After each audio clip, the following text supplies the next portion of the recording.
एक आदमी जो मेहनत मजदूरी करता है और मेहनत मजदूरी करके ही अपने पत्नी को पढ़ाता है और पढ़ाने की योग्य बनाता है कि वह एक सरकारी स्कूल में टीचर बन जाती हैं। लेकिन जब वह टीचर बन जाती हैं तो वह कहती हैं कि अब मुझे आपके साथ नहीं रहना है, मुझे आपसे तलाक चाहिए और मैं जहाँ भी जाती हूँ मुझे बेइज्जती महसूस होती है, इसलिए मैं आपसे तलाक चाहती हूँ, मैं आपके साथ नहीं रह सकती हूँ। दोस्तों, अभी हाल ही में आपने सुना होगा ज्योति मौर्य की कहानी, जो एसडीएम बनने के बाद में अपने पति को तलाक दे दी थी। यह कहानी सेम उसी पर आधारित है। दोस्तों, अगर आपको कहानी अच्छी लगेगी तो हमारे चैनल को लाइक करिएगा, शेयर करिएगा और सब्सक्राइब करिएगा। दोस्तों, यह कहानी है उत्तर प्रदेश के झांसी की, जहाँ पर जो है एक संजीव नाम का लड़का रहता था। उसका एक छोटा-सा परिवार था। संजीव जो है मज़दूर था, वह मज़दूरी करता था, इसी से उसका परिवार चलता था। और वह काफ़ी अच्छा भी था और काफ़ी ईमानदार भी था। संजीव की जो है कुछ दिन बाद जो है शादी होती है और एक कविता नाम की लड़की से उसकी शादी हो जाती है। कविता जो थी यहाँ बहुत ही अच्छी थी, पढ़ने-लिखने में भी अच्छी थी, लेकिन पढ़ाई के दौरान ही इसकी शादी हो जाती है और इसकी पढ़ाई कंप्लीट नहीं हो पाती है। सविता जब अपने ससुराल आती है तो संजीव से कहती है कि मुझे पढ़ना है और मैं पढ़ लिख कर कुछ करना चाहती हूँ। तब संजीव कहता है कि आप परेशान ना हो, आप अगर पढ़ना चाहती हैं तो आप पढ़िए, जो आप कहिए मैं वही करूँगा। कविता कहती है कि मुझे बीएड करवा दीजिए, मैं टीचर बनना चाहती हूँ। संजीव कहता है ठीक है, मैं दिन-रात मेहनत करूँगा और आपको बीएड कंप्लीट करवाऊँगा।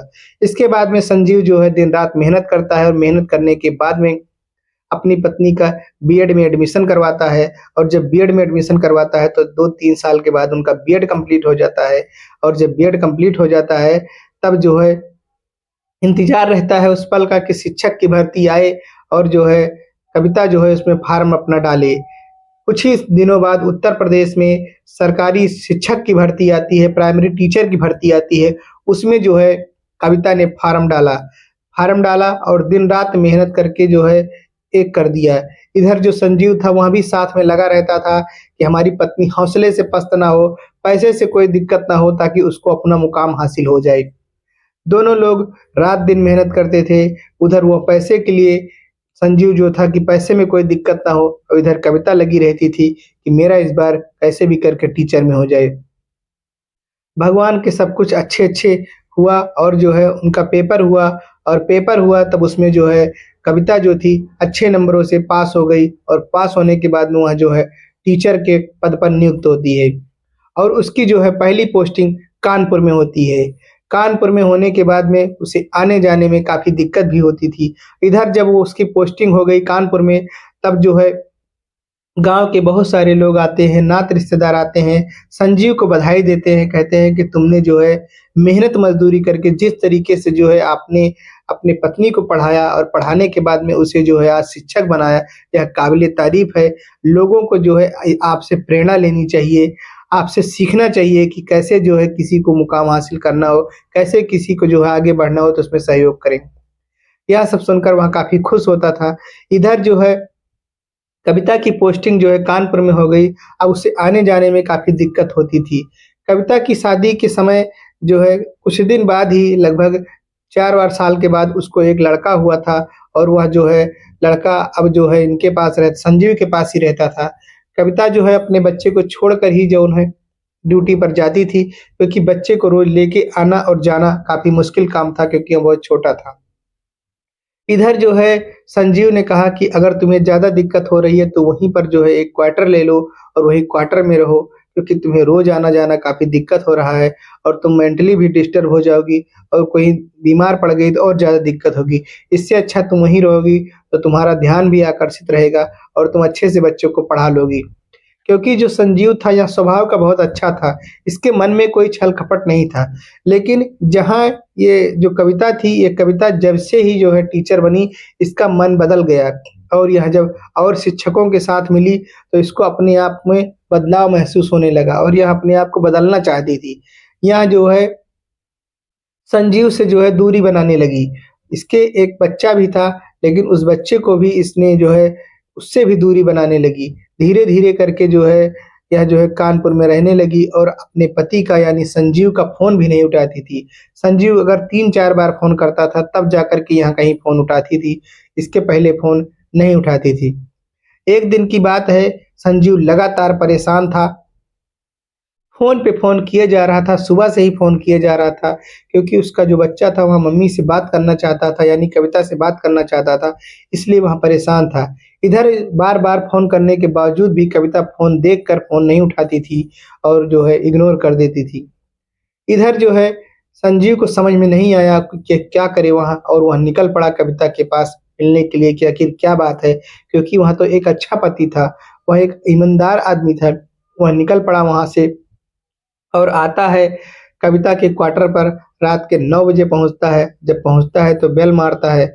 जब बेल मारता है तब जो है वहाँ से जो है कविता सोचती है कि इतनी रात में कौन आ गया, और वह गेट खोलती है। जब गेट खोलती है तब जो है संजीव था अंदर जाता है तो देखता है कविता के बेड पर एक आदमी लेटा हुआ है जिसका नाम मोंटी था, और जो है वहाँ संजीव जो है पूछता है कि यह व्यक्ति कौन है? तब जो है कविता हड़बड़ा कर बोलती है, "यह हमारे स्कूल के ही टीचर है और कुछ काम था इसलिए इतनी रात को चले आए हैं।" जो संजीव था उसे समझने में देर तनिक भी ना लगा कि जो है इतनी रात को कौन-सा काम सरकारी काम है, कौन-सा विभागीय काम है, कौन-सा स्कूल का काम है जो रात को 9 साढ़े 9 बजे तक निपटाया जा रहा है। और उसने जो है ज़ोर से जो है कविता को डाँटने लगा और मोंटी को भी डाँटने लगा। मोंटी धीरे से क वहाँ से उठकर खसक लेता है, भाग लेता है, लेकिन कविता में और जो है संजीव में झटापट होने लगती है। क संजीव जो है कविता को 2-3 थप्पड़ मार देता है और कहता है, "मैं तुम्हें क्या से क्या बना दिया और तुम क्या से क्या बन गई हो? तुम्हें शर्म नहीं आ रही है?" इस पर कविता आग बबूला हो जाती है और वह जो है अनाप-शनाप बोलने लगती है, कहती है, "मुझे तुम्हारे साथ नहीं रहना है, तुम अनपढ़ गँवार हो, तुम जो है मज़दूर हो, मुझे तुमसे तलाक चाहिए, मैं तुम्हारे साथ एक पल भी नहीं रह सकता।" उसके बाद में संजीव को कुछ समझ में नहीं आया और वहाँ से वहाँ चुपचाप घर पे चला आता है, और घर आने के बाद में अपने माता-पिता को सारी बातें बताता है कि ऐसे-ऐसे बात हो गई, और धीरे-धीरे कुछ दिन बाद जो है उसको जो है कविता तलाक का पेपर भेजती है और दोनों में तलाक हो जाता है। जब दोनों में तलाक हो जाता है, इधर जो मोंटी था उसके साथ में वह जो है रहने लगी और उसके साथ शादी करने का प्रस्ताव भी रखा, और दोनों लोग शादी करना चाहते थे। इधर जो है, जो संजीव था यह बहुत परेशान होने लगा, यह सोचने लगा कि आखिर जो है मैंने कविता को क्या समझा और कविता क्या निकली। फिर उसके बाद में अब उसे समझ में नहीं आ रहा था कि क्या करें?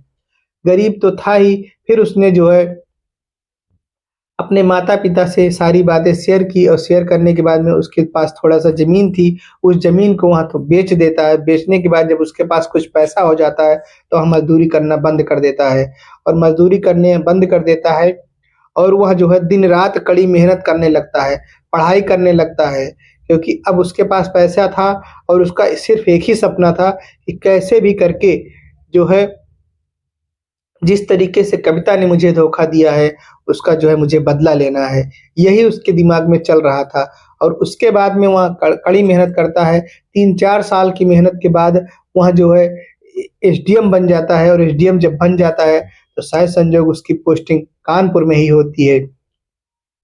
जब कानपुर में होती है, लेकिन इस बात से ज्योति बिल्कुल अनजान थी कि जो है संजीव के जीवन में क्या चल रहा है। इधर संजीव एसडीएम बन गया, एसडीएम बनने के बाद उसकी पोस्टिंग कानपुर में होती है, और यहीं पर जो है वहाँ अपने बच्चे के साथ में रहने लगता है। और शायद संजोग कि एक दिन जो है जिस स्कूल में कविता पढ़ाती थी, उसी स्कूल में उसे आमंत्रण किया गया गेस्ट के रूप में, चीफ गेस्ट के रूप में उसे आमंत्रण किया गया, क्योंकि वह जिले का एसडीएम था, इसलिए उसे आमंत्रण किया गया।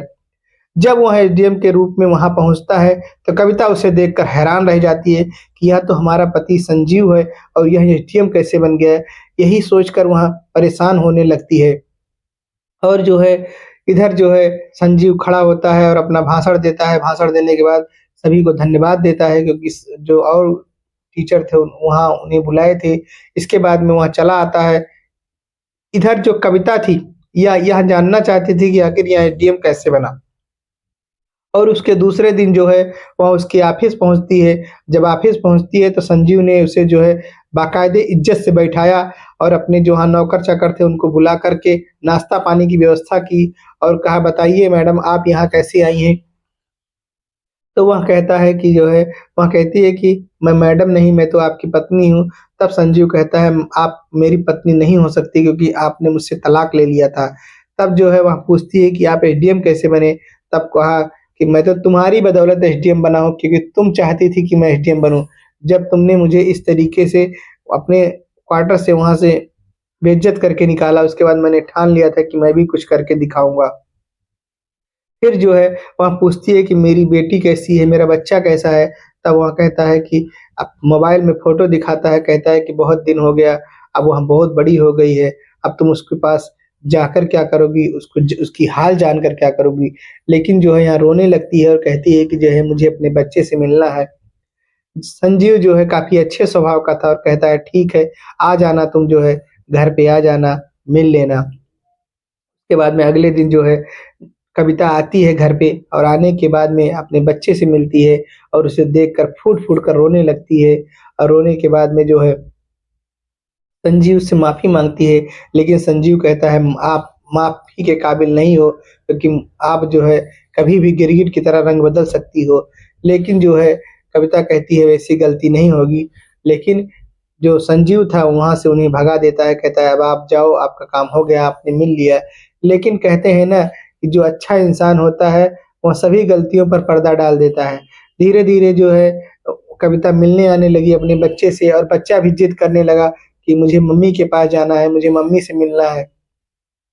और वहाँ जो है लेकर आता था मिलाने, फिर एक दिन उसने सोचा कि चलो एक बार और माफ़ कर देते हैं, अगर वह अपनी गलती मान गई है तो। इसके बाद में उसे माफ़ कर देते हैं और दोनों की वापस से शादी हो जाती है और शादी होने के बाद में फिर दोनों आराम से अपने बच्चे के साथ रहने लगते हैं। दोस्तों, यह कहानी आपको कैसी लगी हमें कमेंट में ज़रूर बताएँ। अगर आप हमारे चैनल पर नए हैं, चैनल को लाइक करिए, शेयर करिए और सब्सक्राइब करिए। धन्यवाद।